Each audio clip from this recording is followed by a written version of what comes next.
আসসালামু আলাইকুম। আশা করছি সবাই ভালো আছেন এবং ভালোর দলে আছেন।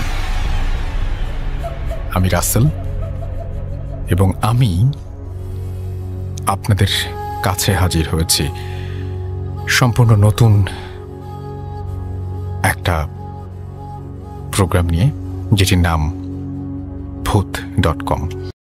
আশা করছি সবাই ভালো ছিলেন এবং আপনাদের ভালোবাসায় সিক্ত হয়েই ফিরে আসা।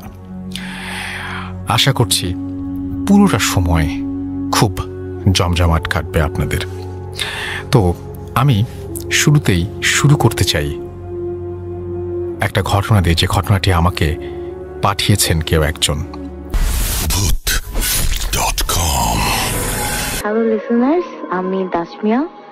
তো একদম আর্লি টাইমসের একটা ঘটনা দিয়ে আমি স্টার্ট করি। সেটা হলো যে আমার নানা যখন ইয়াং ছিল, আমার আম্মুরা তখন ছোট ছোট, আমার আম্মু এবং আমার মামা তখন ছোট। তো আমার নানা ভাই গরমকালে বেশিরভাগ সময় বারান্দায় গিয়ে ঘুমাতো। তো আমার নানা ভাই মানে আড্ডা মারতো, খুব আড্ডা পছন্দ করতো। তো একটা ফ্রেন্ডকে ডেকে নিয়ে আসতো। নানা ভাই একটা বেস্ট ফ্রেন্ড ছিল, উনি আর আমার নানা ভাই মিলে সবসময় বারান্দায় গিয়ে ঘুমাতো। রাত জাগতো, রাত জেগে সিগারেট টিগারেট খেয়ে বারান্দায় রাতের বেলায় ঘুমিয়ে যেত। তো এরকম এক সপ্তাহ 3-4 দিন কাটালো। কাটানোর পর একদিন হঠাৎ করে দেখে যে একটা চুল, লম্বা একটা চুল, মানে বারান্দার রেলিং দিয়ে মানে বেয়ে আমার নানা ভাই বালিশের দিকে, বালিশ পর্যন্ত এসেছে। তো নানা ভাই একটা জিনিস মিস করে গেছে আসলে ভাই। নানা ভাই এটা খেয়াল করেছে এভাবে যে নানা ভাই সিগারেট ধরানোর জন্য লাইটারটা খোঁজার জন্য বালিশের নিচে হাত দিয়েছে। হাত দেওয়ার পর দেখেছে চুল, একদম প্লেন লম্বা চুল। তো নানা ভাই বলে যে এত প্লেন লম্বা একটা চুল কোথা থেকে আসলো। তো নানা ভাই যখন চুলটাকে ফলো করে দেখে যে চুলটা বেয়ে বেয়ে বেয়ে রেলিং ক্রস করে নারিকেল গাছ থেকে এসেছে। অনেক লম্বা, অনেক লম্বা। আর আমার নানা ভাই বাসার সামনে 7টা নারকেল গাছ ছিল, সিরিয়ালি একটু আগে পিছে করে। সেই চুলটা নারকেল গাছ থেকে এভাবে করে এসেছে। তো নানা ভাই যখন একটু খেয়াল করার চেষ্টা করলো, ওই দিন যেটা হয়েছে, ওই দিন নানা ভাই লাইটারটা পেয়ে গেছে। পেয়ে যাওয়ার পর লাইটারটা জ্বালিয়ে দেওয়ার পর দেখে চুলটা আর নেই। চুলটা আর নেই। তো এরপর একদিন পর আবার নানা ভাই এরকম বারান্দায় ঘুমাতে গেল। আর আমি রাসেল ভাই একটা কথা বলি, সেটা হলো যে আমরা শুনেছি যে সুন্দর ছেলে হলে পরীরা ধরে, পরী দেখা দেয়, সুন্দর মেয়ে হলে জিন ধরে। তো নানা ভাই অনেক সুন্দর ছিল, তো মাশাআল্লাহ। তো সেটা হলো গিয়ে আমার নানা ভাই এরকম বারান্দায় গেল। এটা আরেক দিনের ঘটনা। দেখে যে এরকম রাতের 2টা বাজে, দেখে যে হঠাৎ এরকম নারকেল গাছের মধ্যে একটা একটা পা আমার নানা ভাইয়ের বাসার বিল্ডিং এ, 4তলা বিল্ডিং, আর পাশাপাশি আমার নানা ভাইয়ের বিল্ডিং ছিল, আর একটা পা ওই বিল্ডিং এর ছাদে। তো একটা পা এই বিল্ডিং এর রেলিং এ, আরেকটা পা ওই বিল্ডিং এর ছাদে। একটা মহিলা, মানে মেয়ে আর কি, সুন্দর একটা মেয়ে, এত লম্বা একটা চুলটা আবার এরকম করে হাতাচ্ছে, বসে বসে আমার নানা ভাইয়ের দিকে হালকা করে হাসছে। এটাই কি সেই চুলের? হ্যাঁ, সেই চুলটা। এটা পরের দিন দেখলো এরকম করে হাতা, মানে আঁচড়াচ্ছে, যেমন নখ গুলা দিয়ে, আঙ্গুল গুলা দিয়ে চুলটা আস্তে আস্তে করে আঁচড়াচ্ছে, আর নানা ভাইয়ের দিকে হালকা করে হাসছে, নানা ভাইয়ের দিকে তাকিয়ে। ওই দিন আবার আমার নানা ভাইয়ের ফ্রেন্ডটা ছিল না।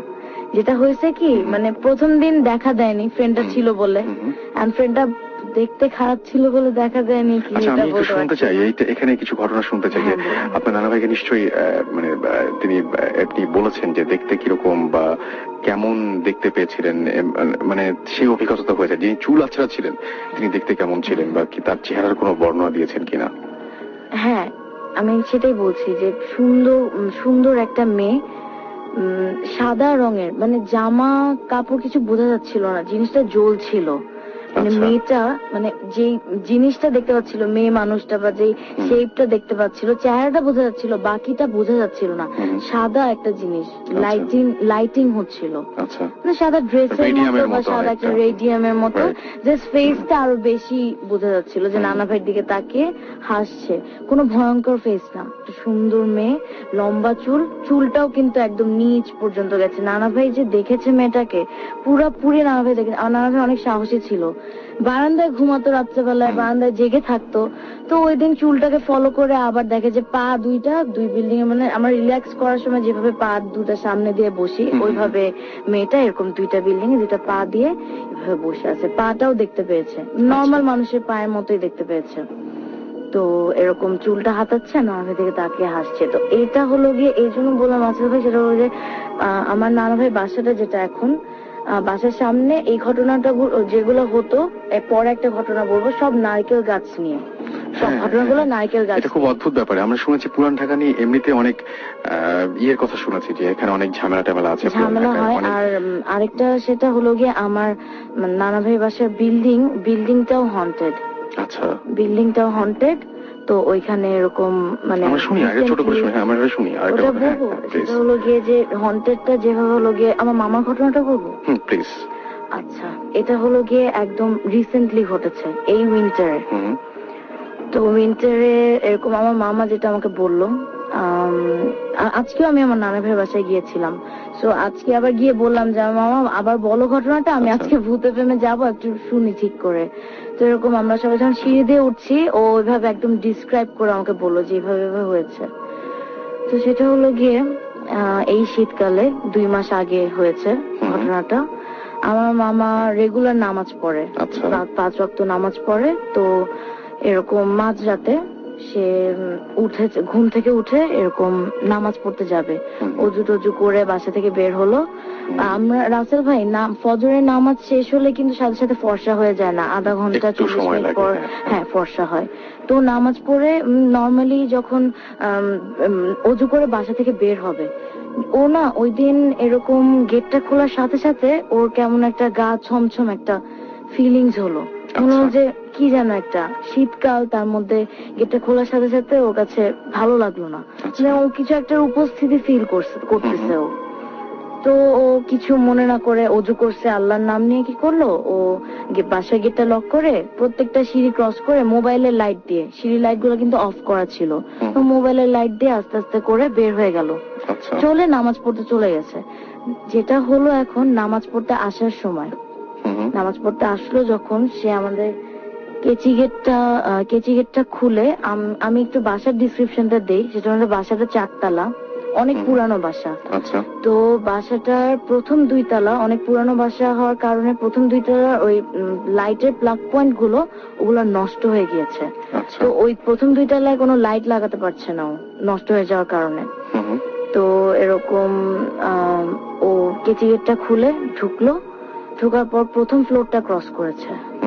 প্রথম ফ্লোরটা ক্রস করার পর সেকেন্ড ফ্লোরে সিঁড়িটা তো গোল হয়ে ঘুরে ঘুরে উঠছে, গোল হয়ে যে গোল জায়গাটা, ওখানেও গিয়ে যখন দাঁড়ালো, দাঁড়িয়ে সোজা তাকিয়ে দেখে যে একটা মানে বডি শেপ, কালো একটা বডি শেপ, মাথা নেই। আচ্ছা, সবচেয়ে ভয়ঙ্কর পয়েন্ট এটা যে মাথা নেই। ও কাটা বা এরকম কিছু না, কাটা না, কোনো রক্ত না, কিন্তু মাথাটা নেই। আচ্ছা, একটা মানুষের বডি শেপ। ও যেভাবে আমাকে আজকে বললো যে আমি দেখলাম যে অন্ধকারের মধ্যে কি পরে আছে বোঝা যাচ্ছে না, কিন্তু মনে হলো যে কালো লম্বা জ্যাকেটের মতো কিছু একটা পরে আছে। তো ও এরকম যখন দেখলো যে ও সিঁড়ির রেলিং এর সাইডে, আর মাথা নেই যে বডিটা, ওটা হলো গিয়ে ওর বাম পাশে ফার্স্টে ও যখন তাকালো, দেখলো যে ওই শেপটা ওর দিকে ঘুরলো। রাসেল ভাই, শেপটা যখন আমাদের দিকে ঘুরে, মাথা না থাকলে বডিটা ঘুরলেও তো বোঝা যায়, হালকা করে ওর দিকে ঘুরলো। ঘুরার পর ও এতটা ভয় পেয়েছে, ও ফিল করার মানে যখন ভয় পাচ্ছে তখনই ওই শেপটা কি করলো, ওর গায়ের সাথে ঘেঁষে বাম পাশ দিয়ে ক্রস করলো।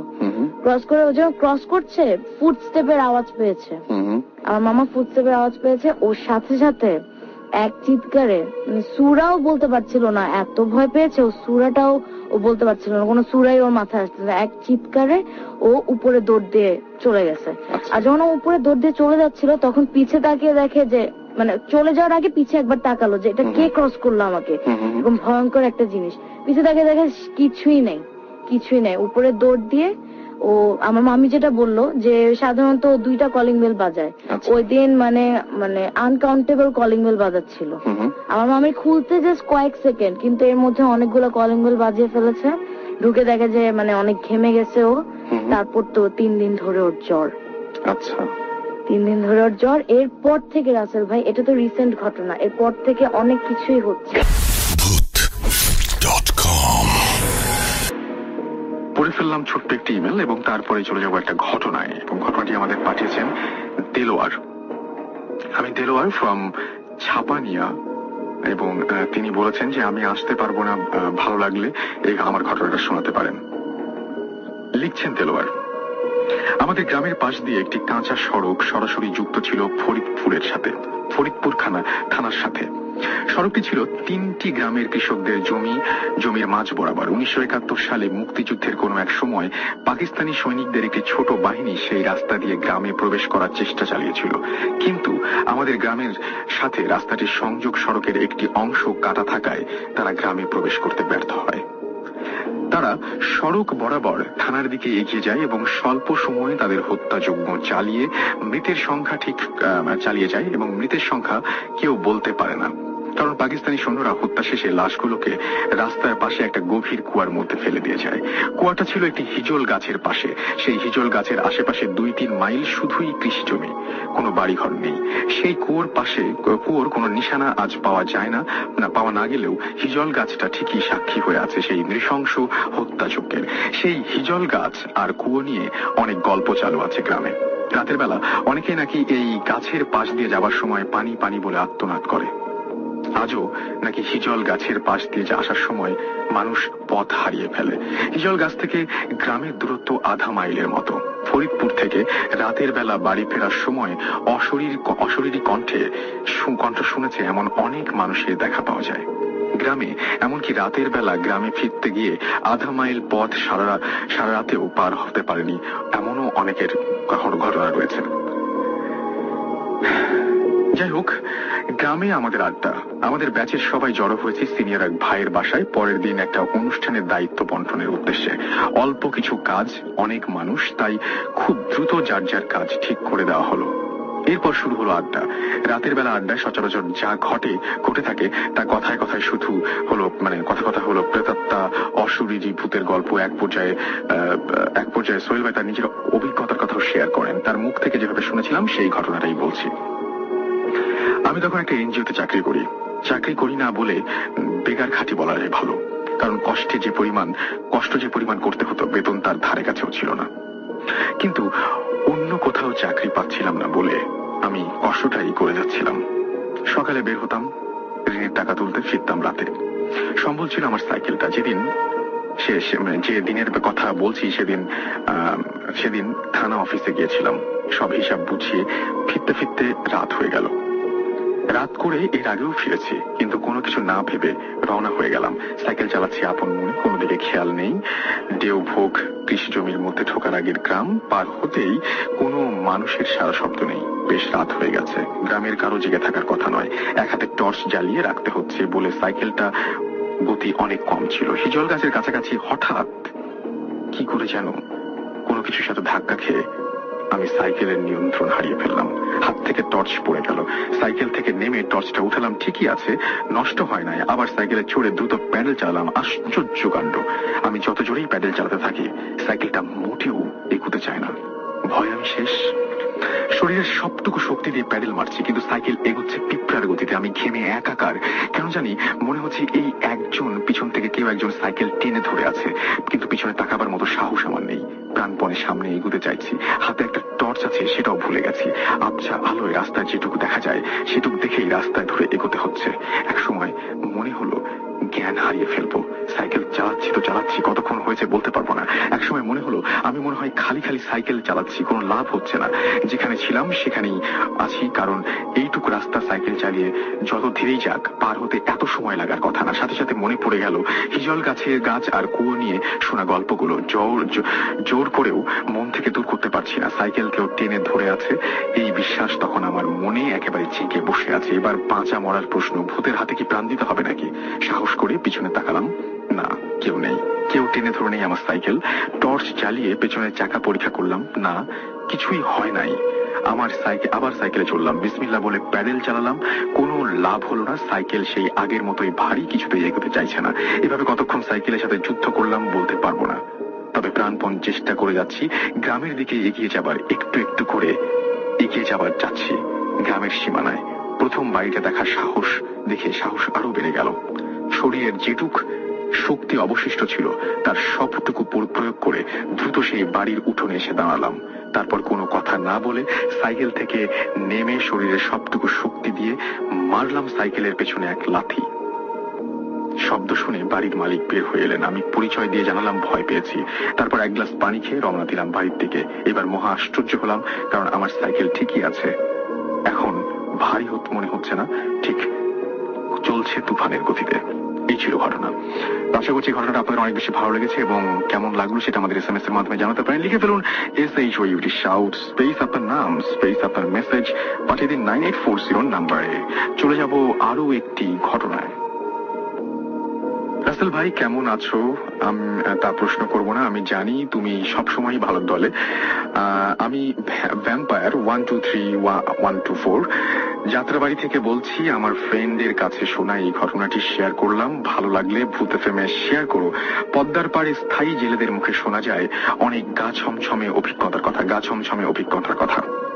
বিশেষ করে গভীর রাতে যারা মাছ মারতে যায় তাদের কথা শুনে পিড়ে চমকে যায়। কয়েকজনের সাথে মুখোমুখি সাক্ষাতে কথা বলে জানতে পারি যে ভোর হবার খানিক আগে নাকি নদীর মোহনায় প্রচুর মাছ পাওয়া যায়। এই লোভে স্থানীয় অনেক জেলেই এই সময়টা বেছে নেয় মাছ ধরার জন্য। যারা ওই সময় মাছ ধরতে গিয়েছে তাদের প্রত্যেকের জীবনেই কোনো না কখনো একটা অদ্ভুত ঘটনার মুখোমুখি হতে হয়েছে। ঘটনা খুবই সাধারণ। সবার প্রথমে যার সাথে কথা হলো তার নাম তৈয়ব মাঝি। নিজের ভাইপো হাসানের সাথে নিয়ে এক রাতে মাছ ধরতে যায় সে। রাত 3টার দিকে হঠাৎ তার নদীতে বাতাস একেবারে থেমে যায়। উল্লেখ্য, নদীতে বাতাস পড়ে যাওয়া মানে ঝড়ের পূর্বাভাস। তিনি হাসানকে বলে হাল ঘুরিয়ে ফিরতি পথ ধরতে। ওনারা মাছ ধরতে ধরতে অনেকটা ভেতরে চলে গিয়েছিলেন। হঠাৎ তারা উভয়ই লক্ষ্য করলেন তাদের থেকে প্রায় মাইল খানিক সামনে দিয়ে একটি যাত্রী নৌকা যাচ্ছে। নৌকাটা হয়তো চোখে পড়তো না, কিন্তু অবাক লাগলো কারণ নৌকার ওপরে ছাউনিতে একটি অদ্ভুত রঙের বাতি দেখা যায়। অনেকটা লালচে আভা বের হচ্ছে সেই বাতি থেকে। মানুষগুলো হয়তো বিপদে পড়তে পারে ভেবে তৈয়ব দ্রুত বৈঠা মেরে হাসানের সাহায্যে ওই নৌকার পাশে চলে যান। নৌকার ভেতর উঁকি দিয়ে চমকে যায় তৈয়ব। নৌকার ভেতরে মাঝি নেই। তার চেয়ে ভয়ঙ্কর হলো পাটাতনে পড়ে আছে এক গাদা লাশ, পুরনো লাশ, পুচে গলে আছে। ছাউনির ভেতর থেকে একটা মরচে পড়া হেরিকেনে আগুন জ্বলছে। তৈয়ব আলীর মুখ দিয়ে চিৎকার বেরিয়ে যায়। চাচাকে চিৎকার করতে দেখে বইটা ফেলে দ্রুত চাচার পাশে চলে আসে হাসান। দেখে তার চাচা মাথা ঘুরে পড়ে যাচ্ছে। দৌড়ে গিয়ে কোনো মতে চাচার পতন ঠেকায়। সাথে সাথে মাথা উঁচু করে তাকিয়ে দেখে সেখানে কোনো নৌকা তো দূরের কথা, কিচ্ছু নেই। আশেপাশে অন্ধকার ছাড়া আর কিছুই দেখা যাচ্ছে না। অথচ সে নিজে ওই যাত্রী নৌকায় নৌকা ঠেকিয়েছিল। নৌকায় ধাক্কা খাবার আওয়াজ পর্যন্ত শুনেছে। ঠিক খানিক বাদেই প্রচন্ড বাতাসে তাদের নৌকা ডুবুডুবু হয়ে পড়ে। হাসান দক্ষ ছেলেবেলা থেকে নৌকা বেয়ে ওস্তাদ। কোনো মতে চাচাকে পাথরতনে শুইয়ে দিয়ে নৌকা টেনে ঘাটে লাগায়। তৈয়ব আলী টানা 1 সপ্তাহ কথা বলতে পারেনি এরপরে, এমনকি রাতে মাছ ধরাই ছেড়ে দিয়েছে।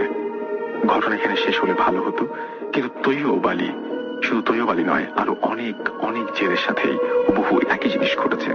পদ্মার চরে মাঝে মাঝেই জেলেরা মাছ ধরতে গিয়ে নিখোঁজ হয়ে যায়। প্রায় নৌকা ডুবির ঘটনা ঘটে। এর মধ্যে মিল আছে কি? এই ছিল ঘটনা। আমার নাম আরাফাত হাসান এবং আমার পক্ষে ভূত FM আসা সম্ভব নয়। আমি চাই আমার ঘটনাটি পড়ে শোনানো হোক। আমার নানা পাকিস্তান আমলের একজন ঠিকাদার ছিলেন।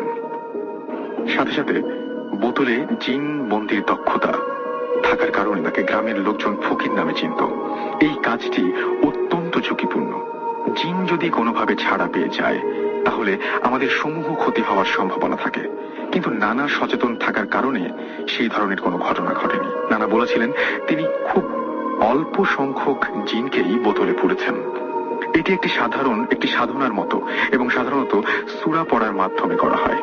বলা হয়ে থাকে এই পদ্ধতিতে শুধু জিন বধ শুধু বদজিনরাই কাবু হয়ে যায় এবং অকারণে কারো ওপর চড়াও হয় কিংবা মেয়েদের ওপর ভর করে, সে সমস্ত জিনদেরকে আর কি বধ করা যায়। প্রত্যেক জিনই বোতলে বন্দির পর ছেড়ে দেওয়ার জন্য আকুতি মিনতি করতে থাকে। নানা সবাইকে তওবা করিয়ে ছেড়ে দিত। তবুও নানা গ্রামে গেলে খুব সতর্ক থাকতে বলতেন। বলা বাহুল্য, যা কিছু কথা উল্লেখ করা যেতে পারে, যেমন পুকুরে একা একা গোসল করা যাবে না, সন্ধ্যার পরে চুন চুল এ জাতীয় শব্দ উচ্চারণ করা যাবে না, রাতের বেলায় মাছ মিষ্টি খেয়ে সুপারি চাবানো যাবে না, গভীর রাতে কেউ ডাকলে তাকানো যাবে না, সে ডাক যদি 3 বার হয় তাহলেই তাকানোর হুকুম আছে। নানার গলার স্বরে কেউ ডাকলেই তার মিষ্টি কথায় না ভুলে তার ছায়া এবং পায়ের পাতা দেখে নিশ্চিত হয়ে তারপরে বুঝতে হবে যে সে মানুষ কিনা। নানি ভয়ে সন্ধ্যার পরে বের হতো খুব কম, আমাদেরকেও দিত না। আমরা ছোট মানুষ ভয় থেকেও রাতের আধারে গানের কলি খেলার ঝোঁকটাই বেশি ছিল। একবার নানা একটি সাপরূপী জিনকে বোতলে পুরে ফেলে, কিন্তু নানি রাতের আধারে সেটিকে কেরোসিনের বোতল মনে করে মুখ খুলে ফেলেন এবং বিকট গন্ধে অপ্রস্তুত হয়ে নানাকে ডাকতে থাকেন। নানা দোয়া দুরুদ পড়ে জিনটাকে বোতলে ভরার আগেই সেটি পগার পার হয়ে যায়। বিপদ আসন্ন বুঝতে পেরে নানা ঘর বেঁধে দেন এবং খুব সতর্কতা অবলম্বন করতে থাকেন। কিন্তু শেষ রক্ষা হওয়ার আগেই বড় মামা সাপের কামড় খান, তার পুরো শরীর নীলাভ হয়ে যায়। সারা রাত চেষ্টা করেও যে কোনো কবিরাজ বিষ নামাতে পারছিল না। সোনার ঢোলক ব্যবহার করে সাপে কামড়ানো রোগীকে বাঁচানো যায় বলে গ্রাম দেশে প্রবাদ আছে।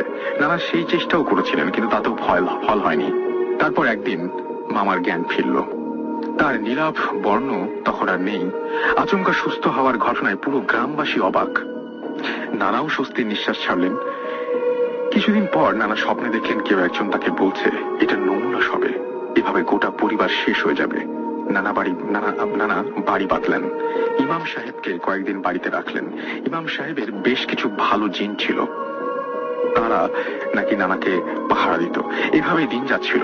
আমাদের আর কোনো সমস্যা হয়েছে বলে শোনা যায়নি। নানা গত হলেন, অর্থাৎ মারা গেলেন। তার নির্দেশ অনুযায়ী সব ঠিকঠাক ভাবেই চলছিল। নানা না চলার কোনো কারণ তো ছিল না। হুকুমের বাইরে এক পা এগুলেই যে কোনো বিপদ প্রাণটা নিয়ে যাবে না, এ নিশ্চয়তা কে দিতে পারত। এরপর ক্ষুদ্র ক্ষুদ্র কিছু ঘটনা ঘটে। একদিন মাঝরাতে বড় মামার ঘুম ভেঙে যায়। তিনি তার লেপের ওপর একটি মোটা সাপ আবিষ্কার করেন। খুব জোরে জোরে চেঁচান তিনি। সবাই এসে সাপটাকে মেরে ফেলে। সাপটি ফনা তোলা ছাড়া কাউকে ছোবল মারার বদসাহস দেখায়নি। ছোটবেলায় আমি একদিন পুকুরে গোসল করার সময় পাশের লেবু গাছে একটা সাপ দেখি। পুকুরে আমি একাই নেমেছিলাম। সাপটা তখন আর ছিল না। আমি চিৎকার করলাম। সাপটির দিকে তাকিয়ে সবাই আসার আগে সাপ কোথায় যেন উধাও হয়ে গেল। ভয়ের কথা হচ্ছে, সাপটির দিকেই আমি সবসময় তাকিয়েছিলাম। সেটিকে আমি কোথাও যেতে দেখিনি, বাট সেটা অদৃশ্য হয়ে গিয়েছিল। তো এই ছিল ঘটনা, এবং আশা করছি যে এই ঘটনাটা আপনাদের অনেক বেশি ভালো লেগেছে।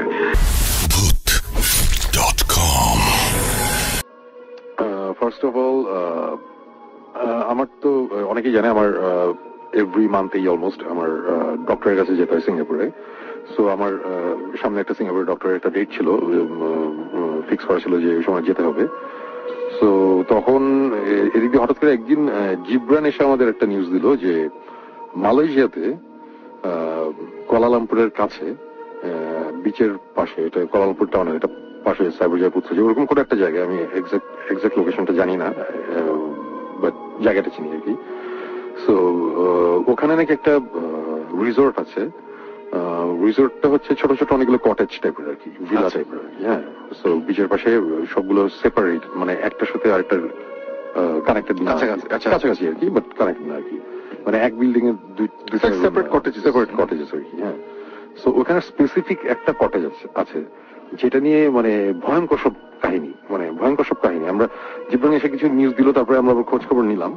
তারপর বের হলো যে অ্যাপারেন্টলি একটা কটেজের মধ্যে একটা সুইসাইড হয়। যেই কটেজে সুইসাইড হয় ওই জায়গাতে নাকি অনেক আগে বেশ কিছু খুন হয়েছিল আর কি। আচ্ছা, মানে তখন ওই কটেজটা হয়নি, এটা অনেক আগের কথা। তখন ওই বিচের ওই সেক্টর নিয়ে খারাপ ছিল। সো অনেকটা এরকম যে মানুষজনকে ওখানে হয় না, খুন করে মানে বডি ফেলে রেখে চলে যাওয়া হতো। তার মানে একটু একটু দূরে এই কারণে হয়তো সুবিধা হবে। হ্যাঁ, এরকম কোন একটা ব্যাপার আছে। সো তারপরে ওখানে ইয়েটা হয়, হোটেলটা হয়, রিসোর্টটা হয়, হওয়ার পরে ওই কোন একটা কটেজের মধ্যে একটা সুইসাইডও হয়। আচ্ছা। এবং তারপর থেকে অ্যাপারেন্টলি মানুষজন নাকি ওখানে থাকতে পারে না ওই স্পেসিফিক ওই ভিলাটাতে। ওখানে থাকলে নাকি রাতে ভয়ঙ্কর সব পোল্টারগাইস্ট অ্যাক্টিভিটি হয়, আর অনেক কিছু হয়। সো জিনিসটা বেশ ইন্টারেস্টিং লাগলো আমাদের কাছে। সো তারপরে এখন জিবরান এখন কাজ করছে এডিটিং এ, জিবরান বেশ দৌড়ে পড়াচ্ছে, আরো কিছু কাজ আছে তার পার্সোনাল। সো সে যেতে পারবে না, বাট সাকিব যাচ্ছে। সো আমাদের এখন ব্যাপারটা যে আমরা অ্যাকচুয়ালি সিঙ্গাপুরে যাচ্ছি। সিঙ্গাপুরে ইনফ্যাক্ট জুডাস প্রিস্টের কনসার্টও আছে। জুডাস প্রিস্ট সো আমরা জুডাস প্রিস্টের কনসার্টও দেখবো, আমার ডাক্তারের কাছে আসবো। তারপরে ফেরার সময় আমরা অ্যাকচুয়ালি মালয়েশিয়া হয়ে ফিরছি দুজন, তার মানে আপনি এবং আমরা দুজন যাচ্ছি। সো ইকুইপমেন্ট নিয়েই যাচ্ছি, একটা ইনভেস্টিগেশন ইয়েতেই যাচ্ছি আর কি। আচ্ছা। সো দেখা যাক কি হয় ওখানে। ক্যামেরা ট্যামেরা সবকিছু তো থাকছে, এভরিথিং আমরা নিয়ে যাচ্ছি সবকিছু। এখানে ইন্টারেস্টিং ব্যাপারটা হচ্ছে যে it's a very popular resort. এটা নেটে আমরা মানে গিয়ে যদি কিছু পাই তাহলে আমরা এটা ফলো করে বলবো, যেহেতু এটা বাংলাদেশ না, আমরা যা খুশি বলতে পারি। So it's a very popular resort, it's a very 5 star বা 4 star resort, 5 star resort, beautiful লাগে, ইটস জাস্ট ব্রিলিয়েন্ট। এন্ড ওই যেখানে সুইসাইডটা হয়েছিল বা আগে যে এরা খুন হতো, ওটা নট দ্যাট মানে গেস্ট থাকলেই ঝামেলা হয়, আচ্ছা এরকম না। বাট ওরা যেটা করে, ওরা পারতে ওই জায়গাটা এখন আর ভাড়া দেয় না। মানে ওই স্পেসিফিক ওই কটেজটা তারা অ্যাকচুয়ালি ভাড়া দেয় না, মানে আনলেস আছে না, আনলেস সবগুলো ফিল্ড আপ মানে আছে না রাশ, এই তখন ওরা ভাড়া দেয়। সো ভাড়া দিলেই মাঝে মধ্যে ইনসিডেন্ট হয়, আবার মাঝে মধ্যে হয় না। এমন না যে যেই থাকে তার ইনসিডেন্ট হয়, এরকম। আচ্ছা আচ্ছা। ইনফ্যাক্ট আমরা একজনের সাথে কথা বলছি যে ওখানে 3 বার গিয়ে থাকছে। সো ওর প্রথম 2 বার কিছুই হয় নাই, থার্ড টাইম হালকা কিছু একটা হয়েছে। আচ্ছা, মানে খুব ভয়ঙ্কর কিছু হয় নাই, বাট হি ওয়াজ কনফিউশন আছে আর কি ওটা, যে এখানে না কিছু হয়েছে। সো কি ধরনের হয় একটু বলা যাবে? ওগুলো আমরা এসে আচ্ছা এসে বলবো।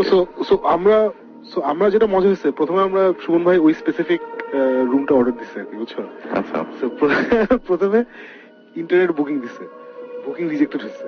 আচ্ছা, স্বাভাবিক, ওরা দিতে চায় না।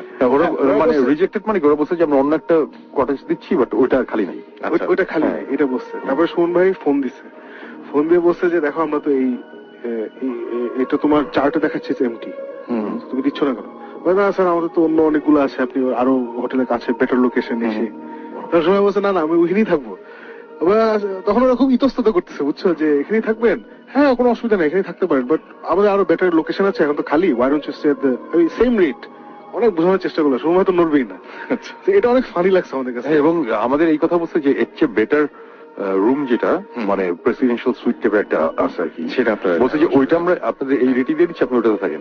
শেষে আমার বলতেছে যে না, আমার এক ফ্রেন্ড হানিমুনে আসছিল এবং স্পেসিফিক এই কটেজটাতে ছিল, ওরা খুব এনজয় করছে, বলছে খুব সুন্দর, সো আমরা এখানেই থাকবো। আচ্ছা, সেইগুলা বলে টলে শেষে জিনিসটা আমরা হ্যান্ডেল করছি আর কি। আচ্ছা, প্রথমে দিতে চায় নাই, তো ওই দিতে চায় নাই যখন, তখন অ্যাকচুয়ালি আমাদের ইন্টারেস্ট আরো বাড়ছে যে আচ্ছা ঠিক আছে, তার মানে তো ব্যাপারটা আসলে মোস্ট প্রবাবলি একটা ব্যাপার কিছু আছে।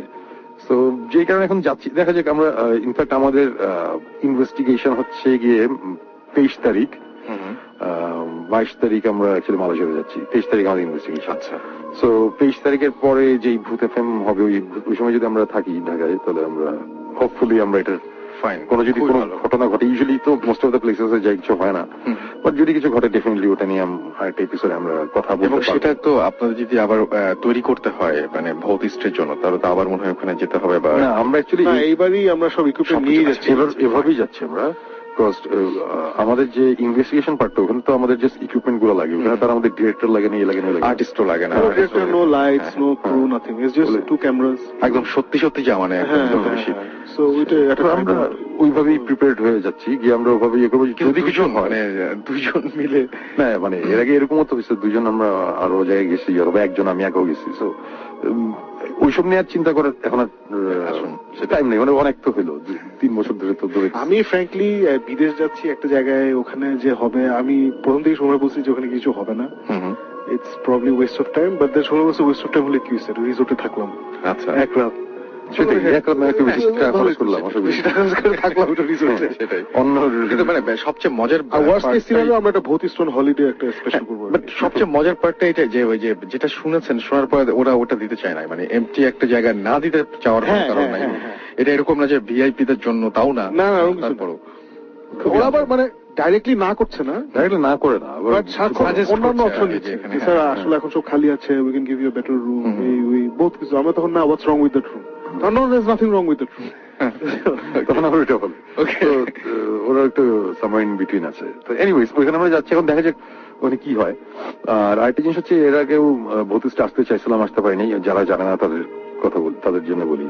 সেটা হচ্ছে আমাদের ক্লোজ দুটো ফ্রেন্ডের বিয়ে ছিল কক্সবাজারে। সো অ্যাকচুয়ালি আমি সাকিব আর জিবরান তিনজনই স্টার্ট করেছিলাম কক্সবাজার যাওয়ার জন্য। সো আমরা যাওয়ার পথে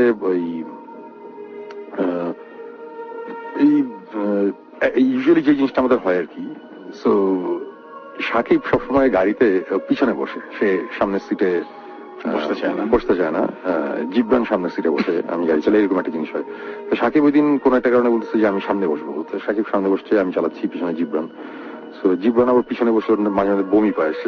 তো এই ধরনের আবার কিছু প্রবলেম আছে। জিবরান পিছিয়ে বসতে চায় না, না তো বমি করবো। আমি বলছি কর, অসুবিধা নেই, আমরা গাড়ি থামাবো, তুই বমি করবি। হ্যাঁ, আমি গাড়ি বসে ওটাও করছি, আমরা গাড়ি থামাইছি, সে বমি করছে, বমি আমার লাগছে, কিছু হচ্ছে, ও থামা খাকা খাকা এইগুলো হয়েছে আর কি। তা ইউজুয়ালি এই টাইপের জিনিসপত্র হয়। তা for some unknown reason Sakib বলতেছে যে জীবন তুই সিট বেল্ট বেঁধে নে। তো জীবন বলছে আমি তো পিছনে আছি। আচ্ছা না, পিছনে থাকবো, সিট বেল্ট বেঁধে নে। মানে আমি সবসময় পিছিয়ে বসলে আমি সিট বেল্ট বাঁধি, not for safety reasons. Suman ভাই যেভাবে প্রাডো চালায়, মানে এটা ফল গাই টাইপের, বুঝছো, সারাক্ষণ একটা অ্যাকশনের মধ্যে থাকে। সো সিট বেল্ট বাঁধা থাকলে ইটস ইজি টু সিট, আচ্ছা, আরাম করে বসা যায়। হ্যাঁ, তো এরকম একটা ব্যাপার। তো যাওয়ার পথে যাচ্ছি, এবং আমার আবার একটা অভ্যাস আছে, সেটা হচ্ছে যে লং ড্রাইভে গেলে আমি কোথা থেকে গাড়ি নিয়ে স্টার্ট করলে আমি একটা সুরা পড়ি। এটা আমার অভ্যেস ছোটবেলা থেকে। সো আমার কোন একটা কারণে আমার একটু ইয়ে লাগছিল, আমি বারবার মানে যখনই আমি গাড়ি থামাইছি, তেল নিতে গেলে গাড়ি থামলেও তখন আমি আবার সুরা পড়ি, পুরো আবার গাড়ি স্টার্ট করি, এভাবে করছিলাম, এভাবে যাচ্ছি আমরা। সো আমরা তখন কক্সবাজার থেকে প্রায় 65 কিলোমিটার আগে। আচ্ছা, ওরকম একটা আগে একটা সময় গাড়ি চলছে, এভরিথিং ইজ ফাইন। সো গাড়ি নিয়ে আমি আগে, গাড়ি তখন 110 কিলোমিটার পার আওয়ার বা এরকম একটা কিছু আছে আর কি। তার মানে আসতেই চলছে তখন। 100 ইজ নট আসতে, আবার জোর, মানে আমি 140 তে চালাই। হাইওয়ে খালি থাকলে 100 ইজ ফাইন। সো ওরকম একটা হাইওয়ে এরকম খালি, সকাল তখন পুরো রাস্তা খালি, কেউ নাই। যাচ্ছি, যেতে যেতে হঠাৎ করে আমি দেখলাম যে আমার রাস্তার ডান দিকে কিছু দোকান, তখন হচ্ছে অনেক সকাল, মানে তখন সবাই ঘুম থেকে উঠে নাই বা মানে দোকানগুলো খুলে নাই আর কি। সো একটা কয়েকটা দোকান আছে, তারপরে চায়ের দোকান, টঙের দোকান টাইপের। ওইটার সামনে একটা লোক দাঁড়ায় আছে, এবং আমি লোকটার দিকে তাকিয়েছি। আমার কাছে একটু উইয়ার্ড লাগছিল, লোকটা অ্যাজ ইফ খুব কটমট করে আমার দিকে তাকিয়েছে, মানে কোনো কারণ নেই, মানে তার হাত মানে খুব স্ট্রেইট ভাবে আমার দিকে কটমট করে তাকিয়েছে। এবং আমি রাস্তাটা, আমি যখন ওকে ক্রস করছি, আমার বেশ মাথার মধ্যে আসছে, এবং আমি ওর দিকে তাকিয়েছিলাম কিছুক্ষণ। ওকে ক্রস করার সময় ওর দিকে তাকায় আমি রাস্তাটা ক্রস করছি। ইট ওয়াজ কাইন্ড অফ উইয়ার্ড এটা। আমি এবং তার কতক্ষণ, তার কয়েক সেকেন্ড পরে ঠাক করে একটা শব্দ হয় গাড়ির নিচে, নিচে একটা কিছু বাড়ি খেয়েছে, এটা একটা কিছু। সো আমি ওইটা ইগনোর করি। মাঝে মধ্যে হয় কি, হাইওয়ে দিয়ে যাওয়ার সময় যে ইট টিট ছিটকে এসে ওই যে চাকার তলে পড়লে ওইটা আবার নিচে বাড়ি খেয়ে এটা বেড়া হচ্ছে। তা আমি ওইটা একটা আওয়াজ মনে করেছি যে আচ্ছা এটা কিছু না। তার কোথাও 1-1.5 মিনিট পরে একটা টার্ন। সো যেহেতু বাম দিকে টার্ন নিবে রাস্তা, সো আমি তখন যেটা করলাম, গাড়ির স্পিড কমালাম স্বাভাবিকভাবে। এখন স্পিড কমাতে হবে, 100-এ আমি তো টার্ন নিলে প্রবলেম। সো আমি ব্রেকে যখন চাপ দিলাম, আমি বুঝলাম যে আমার গাড়ি পুরোপুরি ডেড, আমার ব্রেক কাজ করছে না। এবং লিটারালি ব্রেক কোন রকম কাজই করে নাই, এবং ওই স্পিডে আমার বাম দিকে টার্ন করতে হয়েছে গাড়িটা, পুরো একটা শার্প টার্ন নিতে হয়েছে।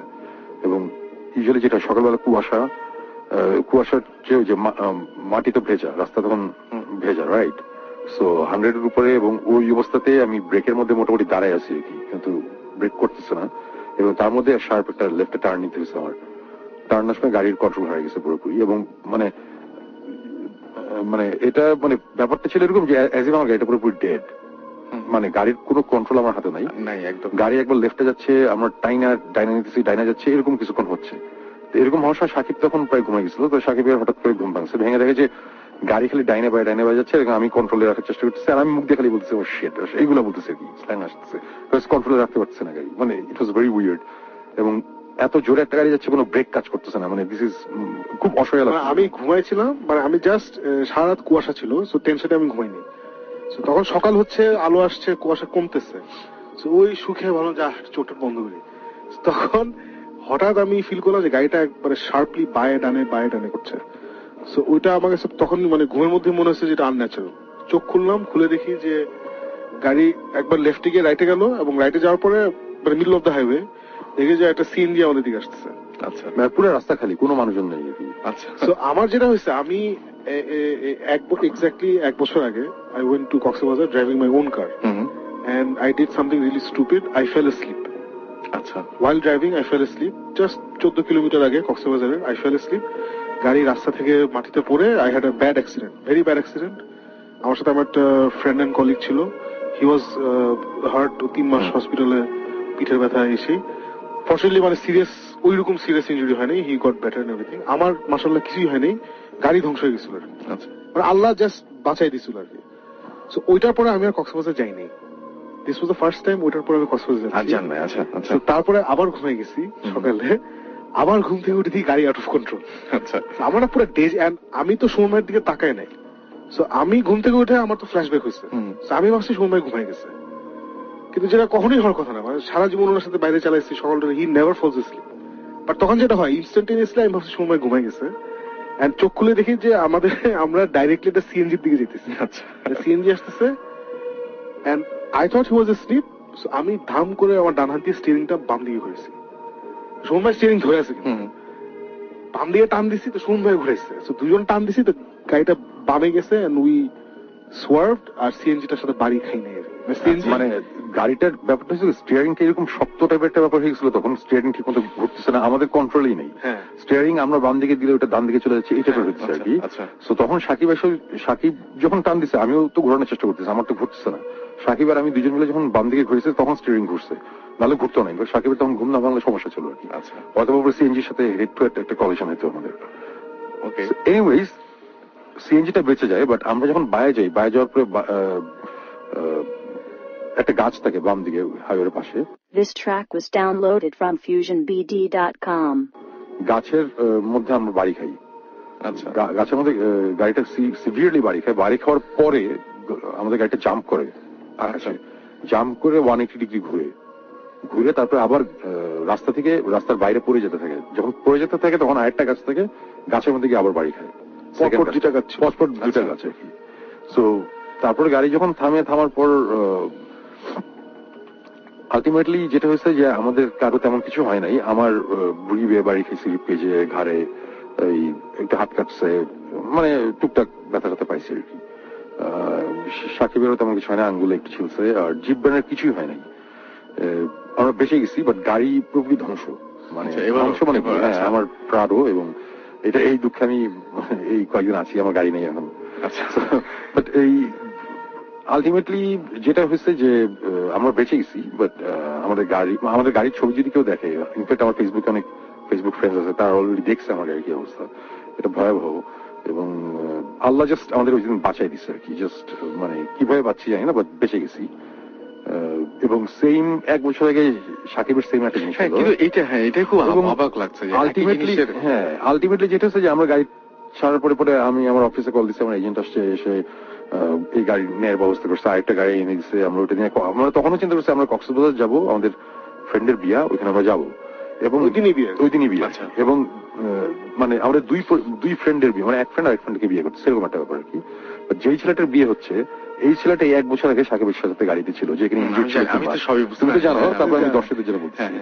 এবং আমরা তারপর একটা গাড়িতে উঠি, আরেকটা গাড়ি আসে, আমার এজেন্ট একটা গাড়ি নিয়ে আসে অফিসের, ওই গাড়িতে করে আমরা কক্সবাজারের দিকে স্টার্ট করি। কিছুক্ষণ পর যাওয়ার পরে গাড়ির টায়ার পাংচার হয়ে যায়। মানে ব্যাড লাকের একটা লিমিট থাকে আর কি। এর আগে আবার আমাদের অফিসে সবাই বাসে করে আসতেছিল, আমরা ঢাকা থেকে একসাথে রওনা দিচ্ছিলাম। আমরা আমাদের সুমন গাড়িতে, আর বাসে এভরিবডি, সেটিকে নেভিল টেবিল সবাই। সো মজার ব্যাপার হচ্ছে গাড়ি যখন যেখানে অ্যাক্সিডেন্ট করছে ওখানে বাস এসে থামছে, আমি তো ফোনে জানাইছি ওখানে, তোরা এসে আমাদেরকে বলছে যে তোরা বাসে চলে আয়। আমরা তখন না, আমরা গাড়ি আসতেছে, গাড়ি আনানো হচ্ছে, তো আমরা গাড়ি করে চলে যাবো। তো এরপরে আমাদের কি হলো, গাড়ির চাকা পাংচার, এবং গাড়ি থামার পরে আমরা এটা আবার হাসাহাসি করছি, কি কপাল। মানে এরপরে গাড়ির চাকা ঠিক করে হলো, গাড়ি পরে উঠলাম, উঠে এবং যেতে যেতে তখন কক্সবাজার থেকে 12 কিলোমিটার দূরে হঠাৎ করে একটা সময় গাড়ির চাকা আবার পাংচার হয়ে গেল। আবার যে চাকাটা রিপ্লেস করছে ওটাই পাংচার হয়েছে। এবং চাকাটা পাংচার হওয়ার পরে সাকিব গাড়ি থেকে নেমে বলে কি যে শোন ভাই এটা কি, আমি যে কি, this is the exact place যেখানে আমি 1 বছর আগে অ্যাক্সিডেন্ট করছিলাম। এবার আমরা তাকে দেখে আসলো তাই, ঠিক যেইখানে exact same place, spot where my car left the road, মাটিতে নেমে গাছ টাছ ভেঙে গেছে, ঠিক ওইখানে আমাদের গাড়িটা থামছে। হ্যাঁ, এবং আমরা কিন্তু বলতেছি না যে ওই এরিয়াতে, ওই এরিয়া না, এক্স্যাক্টলি ওই জায়গাটায়, যেখানে আমার গাড়ি নামছে রাস্তা থেকে ওইখানেই ওটা থামছে আর কি। মানে আমি তখন ওদেরকে দেখাইছি যে এই গাছে বাড়ি খেয়েছে, এখানে গেছে, এখানে গিয়ে থামছে। So it was kind of weird. আমি কোইন্সিডেন্স আমি একদমই বিলিভ করি না, এটা সাকিব জানে, আমি কখনই বলি না যে কোইন্সিডেন্স। বাট আলটিমেটলি যেটা হয়েছে যে আমরা ওইখানে ছিলাম বেশ কিছুক্ষণ, গাড়ি তারপর ঠিক হয় না, তারপরে আলটিমেটলি ইরেশকে কল দিলাম। ইরেশ তখন ইরেশের কল দিই, হ্যাঁ ইরেশের কল দিই, আমরা নেভিলকে ফোন দিছি। নেভিল হচ্ছে আমার ফ্রেন্ডের কলিগ। নেভিলকে ফোন দিছি, নেভিল কল ইরেশের ড্রাইভার, ইরেশ কিন্তু যায় না, ড্রাইভারকে ফোন দিচ্ছে, ড্রাইভার আমার সাথে কথা বলছে। ইরেশের গাড়ি এসে আমাদেরকে নিয়ে স্ট্রেট কক্সবাজার হসপিটাল, সুমন ভাইকে হসপিটালে দেখাইছি। সুমন ভাইকে হসপিটাল পেয়ে তো ওরা আকাশের চাঁদ পেল আর কি, সবাই ছবি তুলতে ব্যস্ত, কিসের ট্রিটমেন্ট। হ্যাঁ ছবি তুলে আমার ছবি বলে যে ভাই আমি শার্ট খোলা, ভাই আমার খালি গায়ে ছবি তুলবেন কেন, আমি শার্টটা পরে নি, মানে এইটা অবস্থা। এনিওয়েজ এটা অন্য কাহিনী। এগুলা হয়ে তারপরে ফাইনালি আমরা হোটেলে গেলাম, গিয়ে গাড়িটাই ছাড়লাম। তো হোটেলে আমরা যাচ্ছি, যখন গিয়ে আমরা ডিসাইড করছি যে হোটেলে ব্যাগ রেখে আমরা খেতে যাবো। খেতে যাচ্ছি তখন ইলিশের দেখা হচ্ছে। ইলিশ এসে আমার কি জানি বলার জন্য প্রিপেয়ার হচ্ছে। আমি বলছি দোস্ত এখন টাইম নেই, খাইতে যেতেছি, আসে কথা হবে। তো ও খুব খেপছে এইভাবে ওকে ইয়ে করলাম কেন। তবে সে গিয়ে আমার অন্যান্য ফ্রেন্ডদেরকে বলছে যে হ্যাঁ রকস্টার গুলো আসছে, কি মুড এক জনের। ওরা বলে হ্যাঁ ওরা তো একটু ইয়ে হবেই, ওদের অ্যাক্সিডেন্ট হয়েছে। কি বেসিক্যালি আমরা ইরেশের গাড়িটারে ইউজ করছি, ড্রাইভার ইউজ করছি, কিন্তু ইরেশ জানে না যে আমাদের অ্যাক্সিডেন্ট হয়েছে। আচ্ছা, হি দেন ফাউন্ড আউট। আচ্ছা, কিন্তু মানে একই জায়গায় একই ঘটনা দুইবার, মানে এই ব্যাপারটা ওই জায়গাটা নাকি খারাপ। এখন আমাদের এই ঘটনা বলার পিছনে কারণ হচ্ছে আমরা তখন যেটা হয় আর কি, যে আমরা নামার পর তো অনেকক্ষণ এখানে ছিলাম, আশেপাশের লোকজন জ্বর হয়ে গেছে, তখন তাদের জিজ্ঞেস করলাম। একজন এসে বললো কি যে এই 5-7 দিন আগে একটা নোয়া গাড়ি অ্যাক্সিডেন্ট করছে এখানে এবং ড্রাইভারটা মারা গেছে। তখন আমি বললাম যে এখানে কি অ্যাক্সিডেন্ট হয় নাকি। তারপর দেখলাম যে এই জায়গাটাতে নাকি বেশ কিছু ঢাকা কক্সবাজারের রুটে যে অ্যাক্সিডেন্ট গুলো হয় এই জায়গাটাতে নাকি বেশি হয়। আচ্ছা, মানে অনেক বেশি হয়। সো এটা আমার কাছে একটু ইন্টারেস্টিং লেগেছে যে বিকজ আমি অ্যাকচুয়ালি পার্সোনালি আমি নিজের কথাই নিজে বলতেছি, বাট আমার ধারণা I M a very good driver. আমি খুব ভালো গাড়ি চালাই এবং আমি হাইওয়েতে আল্লাহর মতে বেশ এক্সপার্ট। আমি ইভেন এটাও জানি কোন হাইওয়েতে ট্রাকের স্পিড কত, বাসের স্পিড কত, এক এক হাইওয়েতে স্পিড এক এক রকম হয়, এটাও আমার মুখস্থ। সো আমি অনেক কষ্টে গাড়িটা কন্ট্রোল করার চেষ্টা করছি, গাড়ি কন্ট্রোলে আসে নাই। সো আমার কাছে জিনিসটা অনেক ইনসাল্টিং মনে লাগছে আর কি, যে কি ব্যাপার আমি গাড়িটা কন্ট্রোল রাখতে পারলাম না এরকম। So I remember the brakes, because Sumay pore bolche মানে accident pore like what happened. So it was a brake failed, and I remember brake failed because আমার মানে Sumay তো ব্রেক রূপে দাঁড়ায় আছে, চাপ দিয়ে দাঁড়ায় আছে ব্রেক রূপে। সো কে করে আওয়াজ শোনার কথা, মানে আমি নিজে যখন গাড়ি অ্যাক্সিডেন্ট করছিলাম আমি ব্রেক রূপে দাঁড়ায় গেছিলাম।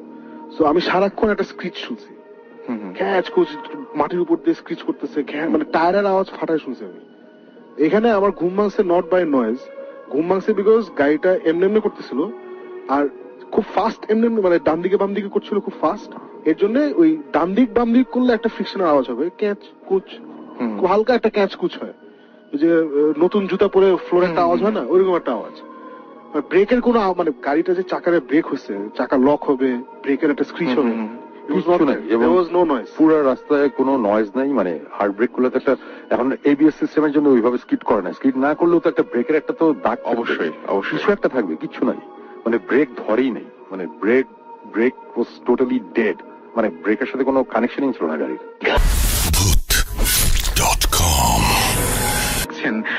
আমি Mahbubul Arifin Kamran, Shahjalal university of science and টেকনোলজিতে ইংলিশে মাস্টার্স করছি। আমি ভূত এফএমের একজন নিয়মিত শ্রোতা। আমার কাছে ভূত এফএমের প্রতিটি রেকর্ডেড এপিসোড ডাউনলোড করা আছে। খুব খারাপ কথা, লাইভ শুনতে হবে কিন্তু।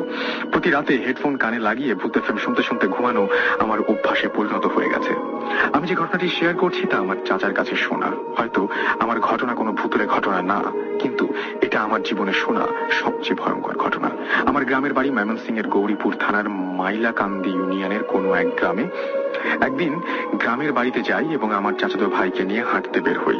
আমরা একটা গোরস্থানের পাশ দিয়ে যাচ্ছিলাম, তখন হঠাৎ একটা কবর দেখিয়ে আমার চাচাতো ভাই বলল, এটা একটা জোড়া কবর, এখানে নাকি দুজনকে একসাথে কবর দেওয়া হয়েছে। বাড়ি ফিরে আমার চাচার কাছে জানতে চাইলাম, বিস্তারিত বলেন। চাচার বয়স তখন 13-14, তখনকার এই ঘটনা। তখন আমাদের গ্রামের যে চেয়ারম্যান ছিল তিনি গ্রামের একজন গরিব লোককে বেশ কিছু টাকা ধার দেন।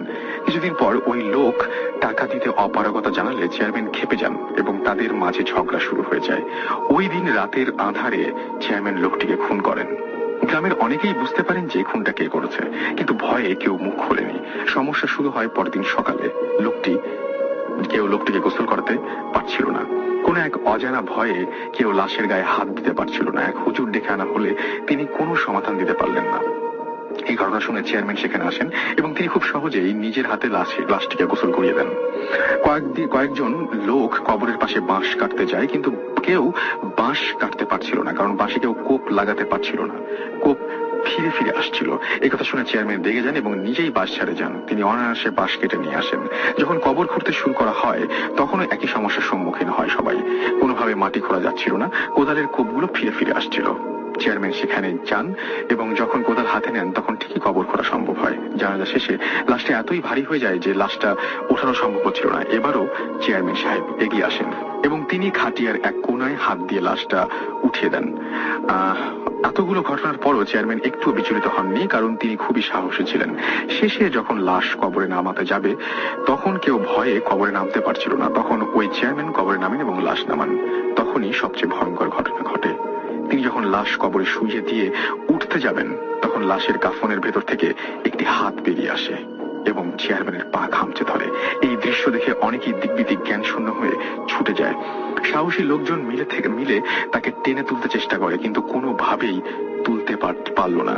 কয়েকজন কবরে নেমে হাত টেনে ছাড়ানোর চেষ্টা করে, কিন্তু সবাই ব্যর্থ হয়ে উঠে আসেন। খবর শুনে পুলিশ আসে। তারা লাশের হাত কেটে ফেলার সিদ্ধান্ত নেয়, কিন্তু শেষ পর্যন্ত পুলিশও ভয়ে কবরে নামতে পারেনি। এর মধ্যে কয়েক গ্রাম জুড়ে এই ঘটনা ছড়িয়ে পড়ে। অনেক দূরে অনেকেই এই ঘটনা প্রত্যক্ষ করেন। আমার চাচাও দেখেছেন এই দৃশ্য।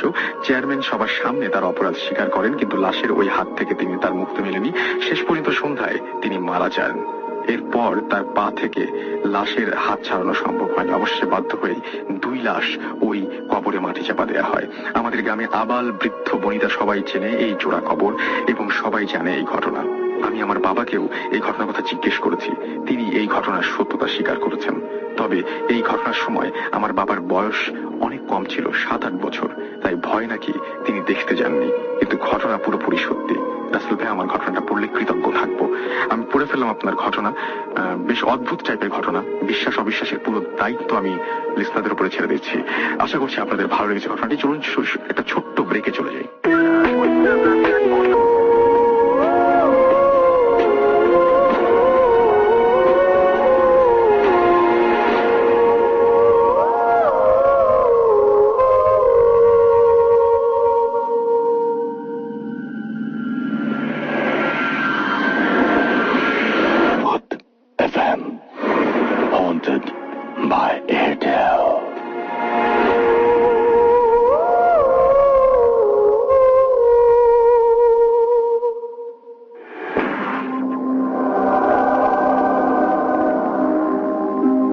সবসময় রেডিও ফুর্তি চলছে ভূত এফএম হন্টেড বাই এয়ারটেল। সাথে আছে রাসেল। আর একটা ঘটনায় চলে যাচ্ছি।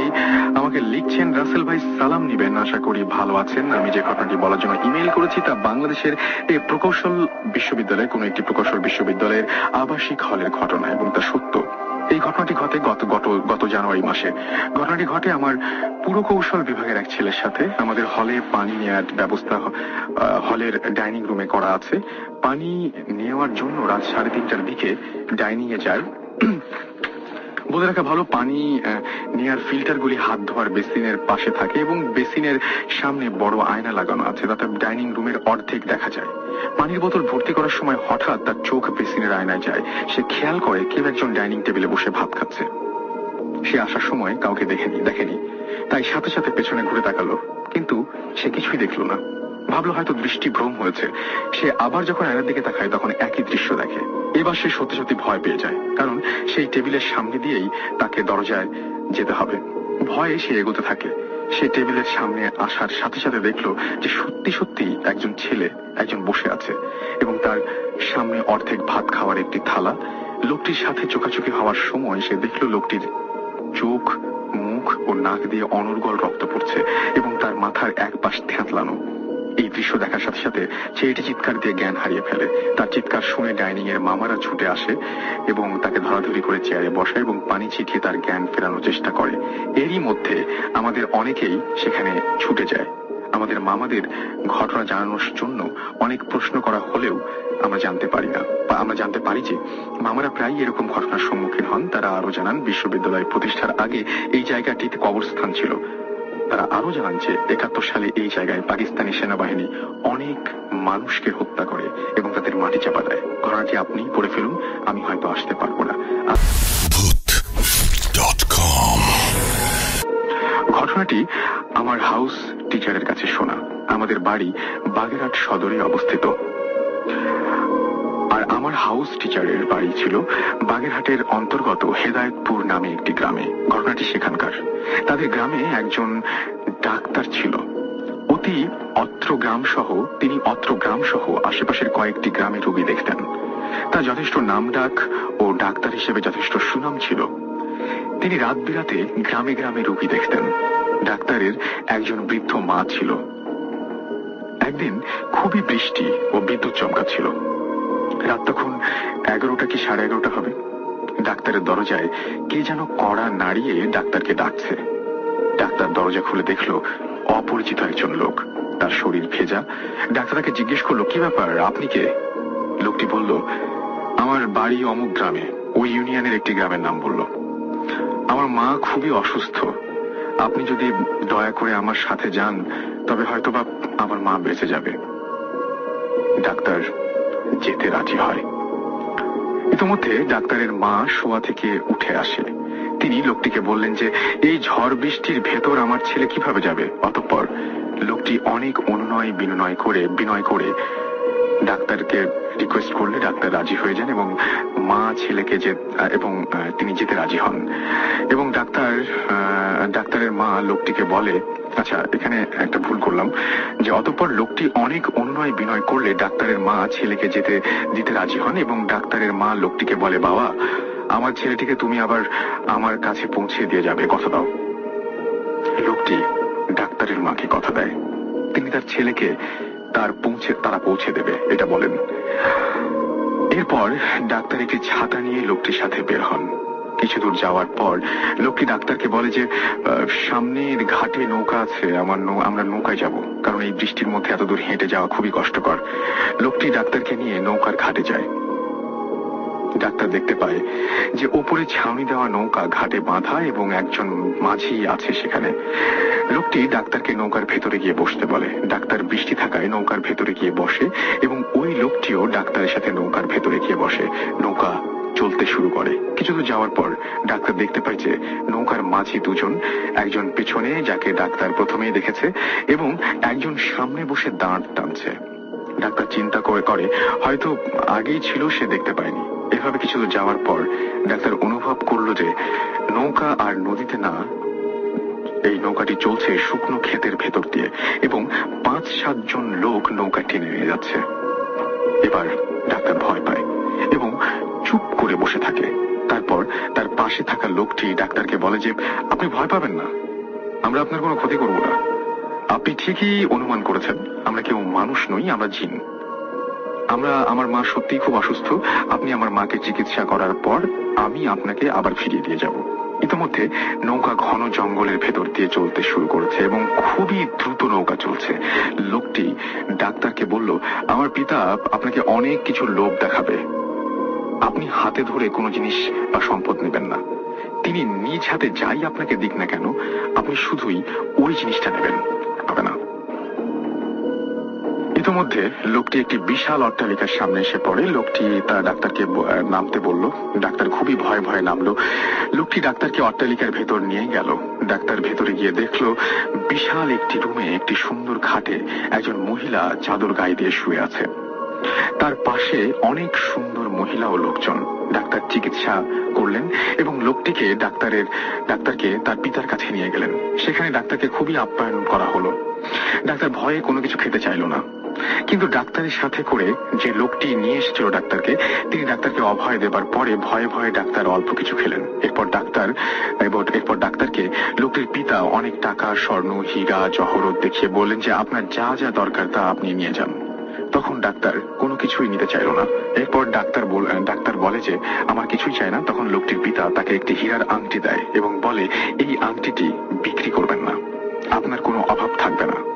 এরপর ডাক্তারকে লোকটি চলে যেতে বলে এবং তাকে বলে যে আপনাকে পৌঁছে দেই, চলেন আপনাকে পৌঁছে দেই, মানে চলে যেতে বলে এবং ডাক্তারকে সেই লোকটি প্রস্তাব দেয় আর কি, যে চলেন আপনাকে পৌঁছে দেই। ডাক্তার লোকটির সাথে রওনা দেন।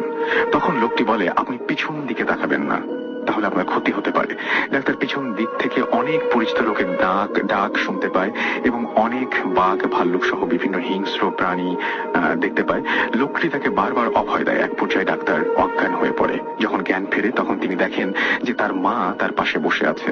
তখন ডাক্তার তার মার কাছে শুনতে পায় যে ডাক্তারের মা দরজায় কড়া নাড়ানোর শব্দ পেয়ে খুলে দেখেন ডাক্তার অজ্ঞান হয়ে পড়ে আছে। এরপর থেকে ডাক্তার রাতে কোনো রোগী দেখতে বের হন না এবং দিন দিন তার অনেক ধন সম্পদ বৃদ্ধি পেতে থাকে। এই ছিল ঘটনা। এবং সবচেয়ে বড় কথা হচ্ছে যে আমরা যারা এই ঘটনা পাঠাই তারা ঘটনা পাঠানোর পরে একবার রিভাইজ করা উচিত। রিভিশন না দিলে খুব মুশকিল, আমার খুব কষ্ট হয়ে যায়। রাইট?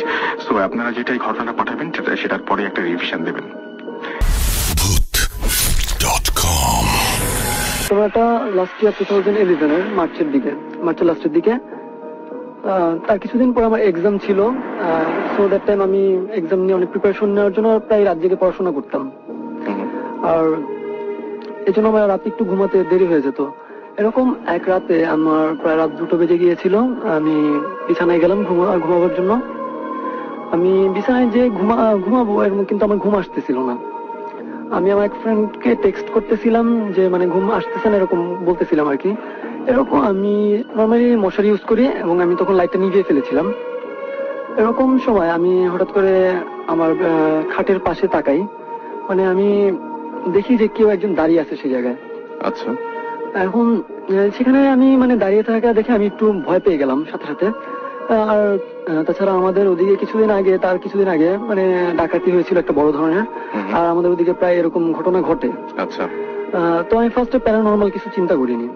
আমি চিন্তা করলাম এরকম কিছুই একটা হবে, যে চোর বা ডাকাত এরকম কিছু একটা। দেন আমি তারপর ভয় পাচ্ছি যে তাদের কাছে হয়তো কোনো অস্ত্র টস্ত্র থাকতে পারে, আপনার কোনো ক্ষতি হতে পারে সেরকম কিছু একটা আশঙ্কা করছিলেন। তারপর এরকম 5-6 মিনিট যাওয়ার পর আমি চিন্তা করলাম না, এভাবে আর বেশিক্ষণ থাকা যাবে না, আমি উঠে কিছু একটা করতে হবে এখন। আচ্ছা।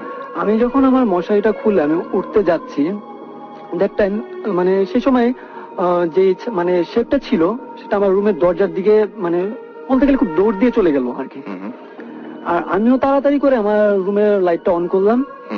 দেখলাম যে মানে সেখানে কিছুই নেই। আর আমার রুমটা আমার ভিতর দিক দিয়ে আটকানো ছিল।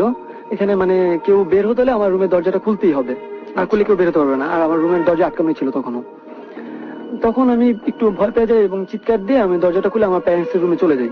আচ্ছা। গিয়ে আমার প্যারেন্টস সব কথা বলি, তারা বিশ্বাস করে না, বলে যে সামনে পরীক্ষা তোমার, এর জন্য হয়তো টেনশন এরকম হচ্ছে তোমার, মানে বেশি চিন্তা করছিলেন এই কারণে, হয়তো পড়াশোনার চাপ ছিল।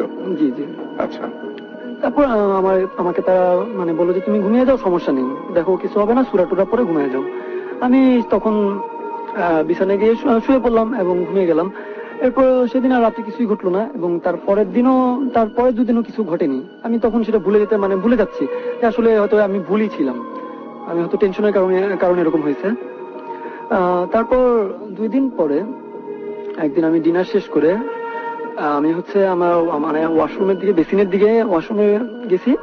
এখন বেসিনে যে আমি হাতটা ধোয়া শেষে এখন আমি মুখ ধুচ্ছিলাম। আমার এমন সময় মুখ ধুয়ে আমার মানে বেসিনের সামনে আয়না ছিল, ওইখানে আমার চেহারা দেখা যাচ্ছে। এখন চেহারার সাথে সাথে পিছনে আমি তাকিয়ে দেখি যে আমার পিছনে ফ্রিজ ছিল আর ওয়াশরুমের লাইট যেহেতু জ্বলছিল, মানে আলোতে বোঝা যাচ্ছিল যে মানে এখানে সবকিছু মোটামুটি ক্লিয়ার দেখা যাচ্ছিল। স্বাভাবিক, আয়নাতে ক্লিয়ার দেখা যাবে এবং যদি আলো থাকে তাহলে অবশ্যই ক্লিয়ার দেখা যাবে। আমি দেখি যে আমি মানে প্রায় 6 ফিট 2 or 3 ইঞ্চি এরকম লম্বা একটা মেয়ে, বলবো না বিভৎস কোনো চেহারা, আচ্ছা, বাট ফ্যাকাশে টাইপের কোনো একটা, মানে একদম ফ্যাকাশের মতো পুরো।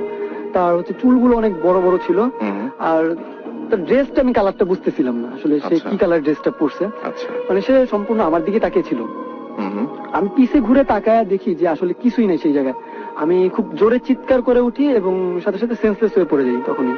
আচ্ছা। তারপর হচ্ছে আমার প্যারেন্টসরা আসে, আমাকে তারা হচ্ছে জ্ঞান আসার পর জিজ্ঞেস করতেছে কি হলো। আমি তাদের কাছে সবকিছু খুলে বললাম যে আসলে এরকম এরকম ঘটছে, সেদিন তো তোমরা বললা যে এরকম আসলে কিছু না, কিন্তু আমি তো আবার দেখলাম জিনিসটা। বলতেছে যে আচ্ছা ঠিক আছে, এটা দেখা যাক কি করা যায়। আমি সেদিন রাতে তাদের সাথেই ঘুমালাম, তাদের রুমেই। পরের দিন আমাদের এক রিলেটিভ, তিনি পরেশ গেট টাইপের একটু গ্রামের বাড়ি থেকে আসছেন। উনি হলো যে অনেক এইসব উনি প্যারানর্মাল অ্যাক্টিভিটি সম্পর্কে অনেক পুরানো ধারণা আছে এবং উনি অনেক এগুলোকে সলভ করছেন আর কি। আচ্ছা। ওনাকে বললো সবকিছু, উনি আমাকে একটা তাবিজ দিল। তাবিজটা আমি পড়ছি। তাবিজটা পড়ার পরে আমার আর কিছু হয় নাই, এরকম কিছু হয় নাই। বাট এক সপ্তাহের মতো পরে আমি তাবিজটা একদিন রাত্রে খুলে ঘুমাইছি, আর পড়িনি। খুলে ঘুমাইছি সেদিন রাত্রে। মানে খুলে ঘুমিয়েছে নাকি ভুলে গেছিলেন? মানে ভুলে আর কি, আসলে ভুলেই মানে খুলে ঘুমিয়েছিলাম। আচ্ছা। এখন আমার রুমে ডিম লাইট জ্বলতেছিল তখন। আমি ফোনে কথা বলতেছিলাম এক ফ্রেন্ডের সাথে। কথা বলার শেষে আমি ফোনটা রেখে মানে আমি এক কাত হয়ে শুয়েছিলাম, অন্য কাতে আমি মানে ঘুরছি। জাস্ট ভাইয়া সেখানে মানে কি বলবো, একটা হাত শুধু, আর কি শুধু একটা হাত? হ্যাঁ। আর সে হাতটা মানে কিরকম, মানে সাপের যে স্কিনটা আছে না, এরকম দেখতে আর কি হাতটা।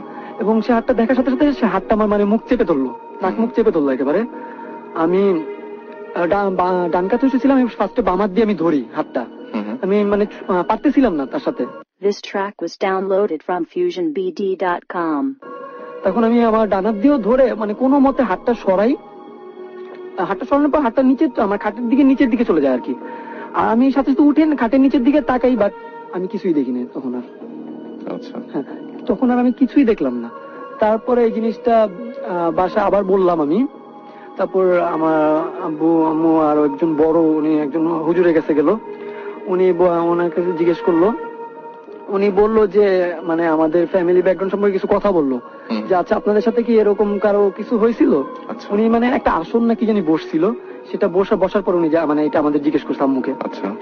আম্মু বলছে না এরকম তো কিছু হয়নি। বলে একটু চিন্তা করে দেখেন যে আপনারা কোনো মানে যারা এরকম মানে ফকির টকির বা এরকম যারা আছে, তাদের কারোর সাথে কি কোনোদিন কোনো ঝগড়া লাগছিল কিনা।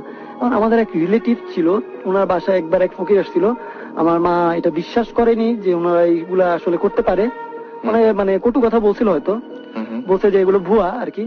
এখন ওই মহিলা বলছিল যে আপনার হচ্ছে আমি ক্ষতি করে দেখাবো। আচ্ছা, মানে তখন তার সাথে একটা ঝামেলায় জড়িয়ে গিয়েছিল আর কি। তো মোটামুটি এই তো হচ্ছে ঘটনা, এবং তারপর ফলে যেটা হয়েছে সেটা হচ্ছে আপনি এরকম ভয়ঙ্কর কিছু। আর পরে হুজুর হচ্ছে আমাকে মানে আমার সম্পূর্ণ বাসাটা বন্ধ করে দিছে, এরপর থেকে আর কিছু হয় না, কোনো সমস্যা নেই। আর আমি ভাই একটা কথা, যে আমি যখন জিনিসটা দেখছি ফার্স্ট দিকে আমার প্যারেন্টস বিশ্বাস করতে চায়নি, বাট নেক্সট টাইম যখন আমি তাবিজটা পড়তাম তখন আমার আব্বুও দেখতো জিনিসটা। তখন আর আমার কাছে আমি দেখতাম না, তখন আমার আব্বু দেখতো। তার মানে আপনার বাবা এখন তো শুনছেন নিশ্চয়ই তিনি, সুতরাং তার সঙ্গে ওই ঘটনা ঘটেছে। অলরাইট, তো এই ছিল ঘটনা। আসলে অনেক অদ্ভুত ঘটনা ঘটে আমাদের চারপাশে, এবং আমরা অনেক সময় যদি একটু খেয়াল করি তাহলে আসলে খেয়াল করা যায় না। অনেক ঘটনা আমরা স্বাভাবিকভাবে উড়িয়ে দিই, আবার অনেক ঘটনা আমরা অস্বাভাবিক হলেও সেটা ঠিক একটা মানে ঠিক পাত্তা দিতে চাই না, যে না এটা মনে হয় স্বাভাবিকই, আমরা যুক্তি দাঁড় করাই।